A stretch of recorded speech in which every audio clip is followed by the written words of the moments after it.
రాష్ట్రంలోని ఆర్బీఐ తీరుపై మండిపడుతున్నారు. AP, Telangana government bank association రాష్ట్ర ఆర్బీఐ గవర్నమెంట్ బ్యాంకులకు డబ్బులు ఇవ్వకుండా ఇబ్బంది పెడుతుందన్నారు. కేంద్రం నుంచి వచ్చిన డబ్బులను ప్రైవేట్ సెక్టార్ బ్యాంకులకు పంపిణీ చేస్తోందంటున్న రాంబాబుతో Raj Kumar face to face.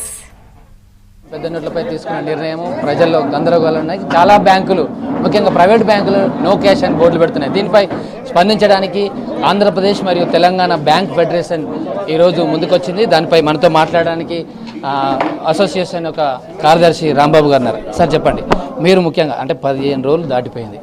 15 రోజులలో చాలామంది బ్యాంకుల దగ్గర ఏటీఎంల దగ్గర క్యూ కడుతున్నారు ప్రజలు.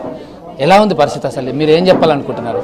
పరిస్థితి చాలా అధ్వాన్నంగా ఉంది. ఎందుకంటే రిజర్వ్ బ్యాంక్ ఆఫ్ ఇండియాని ఈ ఎంటైర్ ప్రాసెస్లో కాన్ఫిడెన్స్లోకి తీసుకున్నట్టు కనిపించట్లేదు.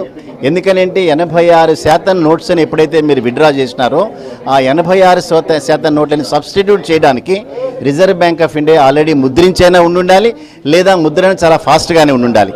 మనకున్నటువంటి సమాచారం మేరకు ఒక నెలలో 300 కోట్ల నోట్లని మాత్రమే ప్రింట్ చేయగలిగిన సామర్థ్యం రిజర్వ్ బ్యాంక్ ఆఫ్ ఇండియాకు ఉండటంతో క్యాష్ సప్లై అనేటటువంటిది జరగట్లేదు.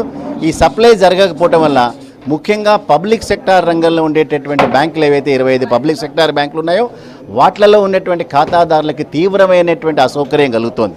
సో 15 రోజులు దాటిన తర్వాత కూడా మరిన్ని రోజులు ఇట్లా సఫర్ అవ్వాలనేటటువంటి ఆ ప్రశ్నకు కూడా సమాధానం లభించట్లేదు. వేరేజ్ ప్రైవేట్ సెక్టార్ బ్యాంకుల్లోకి వచ్చేటప్పటికీ క్యాష్ సమృద్ధిగా ఉండటం వల్ల అక్కడ ఉన్నటువంటి ఖాతాదారులకి సరైనటువంటి సౌకర్యం కల్పించడం, మాకున్నటువంటి సమాచారం మేరకు ప్రైవేట్ సెక్టార్ బ్యాంక్స్లో ఇంకా ఎక్కువ మొత్తంలో కూడా వాళ్ళకి ముడుతున్నట్టుగా మాకు సమాచారం అవుతుంది. దాని మీద కూడా తప్పనిసరిగా విచారణ జరపాలి. మీకు వాళ్ళకు ఎంత వేరియేషన్, యాక్చువల్లీ మీకు ఎంత అవసరం ఉందని మీరు అంచనా వేస్తున్నారు, వాళ్ళకి ఎంత వచ్చి ఉండొచ్చు, అంటే వేరియేషన్ ఎంత ఉండొచ్చు? ఇప్పుడు పబ్లిక్ సెక్టార్ బ్యాంకులకు సంబంధించి తెలంగాణ రాష్ట్రంలో దాదాపుగా 20,000 కోట్ల రూపాయలు జమ అయింది, క్రెడిట్ డిపాజిట్స్ అయినాయి. సో 20,000 కోట్ల రూపాయలు తీసుకునేటటువంటి అవకాశం లేకపోయినా కూడా కనీసం 4-5 వేల కోట్ల రూపాయలు పబ్లిక్ సెక్టార్ బ్యాంకులకు సప్లై చేయాలి కదా. ఇక్కడ తెలంగాణ రాష్ట్రంలో state bank of Hyderabad, Andhra bank, మిగతా బ్యాంకులన్నిటికీ చాలా శాఖలు ఉన్నాయి. దాదాపుగా 4,000 శాఖలు ఉన్నాయి. అనేక శాఖల్లో నో క్యాష్ బోర్డు పెట్టాల్సి వస్తుంది. తక్షణమే reserve Bank of India minimum 5,000 క్రోర్స్ని కనుక సప్లై చేయగలిగిన రోజున కొంత సౌకర్యాన్ని, కొంత మనం క్యాష్ని సప్లై చేయగలుగుతాం. అది చేయమన్నదే మా డిమాండ్. ఇప్పుడు ఆర్బీఐకి ప్రైవేట్ బ్యాంకులకు ఉన్న మతలబ్ ఏమంది ఉన్నట్టు ఇంత క్యాష్ ఎక్కువ వాళ్ళ అవుట్ఫ్లో ఇవ్వడానికి కారణం ఇది తప్పనిసరిగా ఇవన్నీ ప్రభుత్వాల విధానాలు. పబ్లిక్ సెక్టార్ రంగ బ్యాంకులను చంపేయడం, ప్రైవేట్ సెక్టార్ రంగ బ్యాంకులను మీద వేసుకోవటం, పబ్లిక్ సెక్టార్ రంగ బ్యాంకులను తీసుకుని పోయి ముఖేష్ అంబానీ చేతిలో పెట్టడం, ఇవన్నీ కూడా ప్రభుత్వాల యొక్క విధానాలు. ఆ విధానాలకు అనుగుణంగానే రిజర్వ్ బ్యాంక్ ఆఫ్ ఇండియా పనిచేస్తోంది.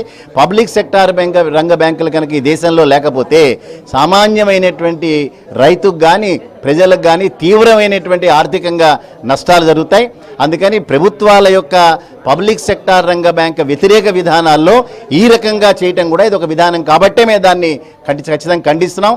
అందుకని పబ్లిక్ సెక్టార్ రంగ బ్యాంకులకి ఇతోధికంగా విరివిగా క్యాష్ సప్లై చేయాలనేటువంటి మా డిమాండ్. ఎట్టి పరిస్థితుల్లో ప్రభుత్వాల యొక్క విధానాలు ముందుకు తీసుకువెళ్ళనేమో. ఆంధ్రప్రదేశ్కు తెలంగాణకు వేరియేషన్ ఎంత ఉంది? ఆల్రెడీ వాళ్ళ క్యాష్ సప్లై జరిగింది. సప్లై చేయడం తప్ప నేను అంటలే వాళ్ళ క్యాష్ సప్లై చేయడం అనేది. బట్ ఆ మేరకు ఇక్కడ కూడా సప్లై చేసిన రోజున ఇక్కడ ఉన్నటువంటి సౌకర్యం కూడా కల్పించే అవకాశాలు ఉన్నాయి. అంచేత అక్కడ ఉన్నటువంటి ప్రైవేట్ బ్యాంకులకు ఎట్లా పోయినాయి, ఇక్కడ ఎందుకు ప్రైవేట్ బ్యాంకులు పోయినాయి, ఇక్కడ పబ్లిక్ సెక్టార్ రంగ బ్యాంకులకు ఎందుకు తీయట్లేదు, ఇదే మా ప్రధానమైన డిమాండ్. సో దట్ ఇక్కడ ఉన్నటువంటి లక్షలాది మంది ఈ ఖాతాదారులకు తీవ్రమైన అసౌకర్యం కలిగింది కాబట్టి వాళ్ళ తరఫున ఈ రోజున మేము రిజర్వ్ బ్యాంక్ ఆఫ్ ఇండియాని డిమాండ్ చేస్తున్నాం. జనధన్ ఖాతాలు చాలా ఎక్కువ మట్టుకు 85% గవర్నమెంట్ బ్యాంకులో ఉన్నప్పుడు సో ఎలా దీన్ని అంటే ఆర్బీఐకి తెలియదా, ప్రభుత్వానికి తెలియదా, ఇవన్నీ తెలియకుండానే చేస్తున్నారు ఇవన్నీ? జనధన ఖాతాల్లో ఈ రకమైన క్రెడిట్స్ ఉన్నాయని ముందుగా బహుశా ఊహించుండకపోవచ్చు వాళ్ళు. బట్ ఎవరి దగ్గర అయితే నల్లధనం విపరీతంగా ఉందో వాళ్ళని పట్టుకోకుండా మిగతా వాళ్ళ మీద ఈ రకమైనటువంటి దాడి జరుగుతోంది కాబట్టి ఈ పరిస్థితి ఉత్పన్నమైంది.